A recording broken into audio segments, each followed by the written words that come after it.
পরীক্ষা। এই তো ছিল মানে ইতিহাস। আমরা ঘরের কাছে পেয়েও আমরা সেটাকে ছেড়ে দিই, মসজিদের মধ্যে পেয়েও ছেড়ে দিই। আজ আমরা ইসলামকে আমরা কত সুন্দর পরিবেশ পেয়েও ছেড়ে দিলাম। আর মুসলমানেরা বাংলা জমিনে মুসলমান ইসলাম বোঝো না, ইসলামের আইন বোঝো না, ইসলাম কোরআনের আইন বোঝো না। পেয়ে ধর্ম সম্পর্কে তোমরা এক এক করে তোমরা গলাটিকে হত্যা করতেছো। মাঝে আমার কিয়ামতের ময়দানে আমাদের সকলকে হিসাব নিকাশ দেওয়া লাগবে কিনা? দেওয়া লাগবে। দুনিয়ার শেষে মহিলা তার তাফসীর ছিলেন মুসলমান, মাথা আস্তায় দিচ্ছে, চিরুনি করে দিচ্ছে। দুনিয়ার শেষে মহিলারা খেদমত করতেছেন মুসলমান। মুসা আলাইহিস সালামকে দেখে নাই, বিশ্বাস করেছেন মুসা একজন নবী। যখন আস্তে আস্তে চিরুনি করতে করতে হাত থেকে পড়ে গেছে, চিরুনি হাত থেকে পড়ে গেছে, পড়ে না চিরুনি হাত থেকে পড়ে গেছে। মুসলমানদের আখলাক এইটাই হওয়া উচিত, মুসলমানদের চরিত্র এটাই হওয়া উচিত। সমস্ত কাজ শুরুর আগে আর সমস্ত কাজের শুরু হওয়ার শুরুতে বলবে বিসমিল্লাহির রহমানির রহিম। এটাই হলো মুসলমানদের প্রথম নাম্বার হাতের কাজের বরকত। মুসলমানদের হাতের বরকত কি? বিসমিল্লাহির রহমানির রহিম। আজ আমরা কি বলি? মুসলমানেরা ভুলে গেছে, মুসলমান ভুলে গিয়েছে।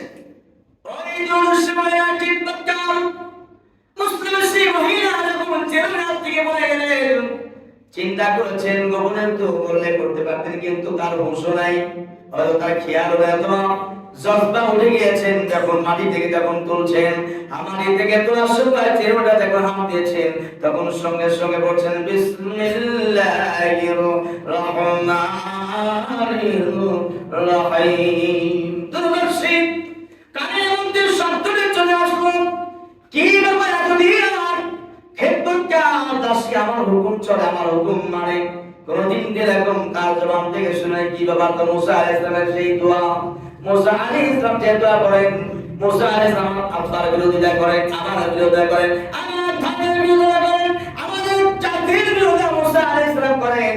আর তার অনুসরণকারী একজন আমার কাছে আছে, তাও আমার দাস। ও বাজার বলেন তো, যদি আজ সেই অবস্থা যদি আমার হয়ে যেত আমি কি করতাম? আমি কি ইমান সংরক্ষণ করতে পারতাম নাকি? আল্লাহ তাআলা তাই বলছেন জীবনের চাইতে, আর জাতির চাইতে, কওমের চাইতে, রাষ্ট্রের চাইতে, সবগুলো চাইতে আপনার কাছে আমার কাছে একদম মূল্যবান একটা মাতামি জিনিস হলো লা ইলাহা ইল্লাল্লাহ মুহাম্মাদুর রাসূলুল্লাহ। ঈমান গ্রহণ করা। বাংলার জনগণকে আর মুসলমানদের উপরে ভোট নির্বাচন করে, ভোট ভিক্ষা করে নির্বাচিত যখন প্রধানমন্ত্রী হয়, প্রাইম মিনিস্টার হয়, একজন প্রেসিডেন্ট হয়, একজন এমপি হয়, একজন মন্ত্রী হয়, হওয়ার পর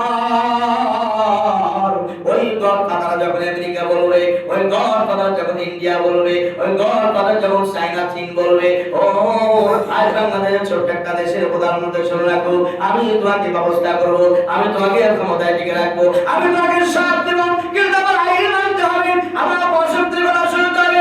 ও মুসলমানদের দেশের প্রধানমন্ত্রী আর প্রাইম মিনিস্টারদের আজকে বলি, আর তারা যদি মনে করে বাংলাদেশের মুসলমানদের উপরে ইস্তেমা চালাবো, আর ওই পাকিস্তানের মতো যদি বলে মাটি চাই তো মানুষ চাই না, এই যদি মনে করে যদি আমরা এই বাংলাদেশের মুসলমান চাই না, বাংলাদেশের মুসলিম চাই না, বাংলাদেশের ইমানদার চাই না, বাংলাদেশের জনগণ চাই না, আমি চাই তো বড় চেয়ার, আমি তো চাই প্রধানমন্ত্রিত্ব, আমি তো চাই প্রাইম মিনিস্টার, আমি তো চাই প্রেসিডেন্টগিরি, এই করে ঠিক রাখার জন্য বাংলার মানুষ বলে যাক যা, আমি তো বাঁচতে চাই ওই আমেরিকার কথা শুনে, আমি তো বাঁচতে চাই ইন্ডিয়ার কথা শুনে, আমি তো বাঁচতে চাই চায়নার কথা শুনে।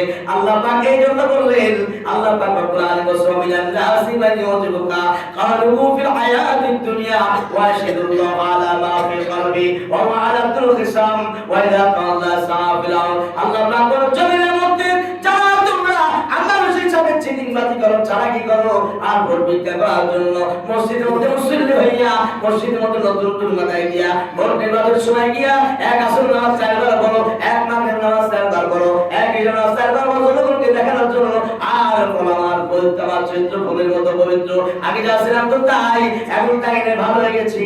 ওয়াশিদুল্লাহ আলা মা ফি কলবি, মুসলিমদের সামনে বলবা কালবাদ দিব, ব্রিজ দিব, খানার ব্যবস্থা করো, আমাকে ভোট দিন, আমাকে এই করো। আল্লাহ পাক সাল্লাল্লাহু আলাইহি ওয়াসাল্লাম ধর্ম ব্যবসা যারা করে এসে নতুন নতুন ভোট চাওয়ার জন্য মুসলিম সামনে তাদেরকে তোমরা বিশ্বাস করো না, ওরা সমাজের মধ্যে ক্যান্সার, ওরা সমাজের মধ্যে সব চাইতে বড় ফ্যাসাদ, এর মধ্যে কোনো সন্দেহ নেই।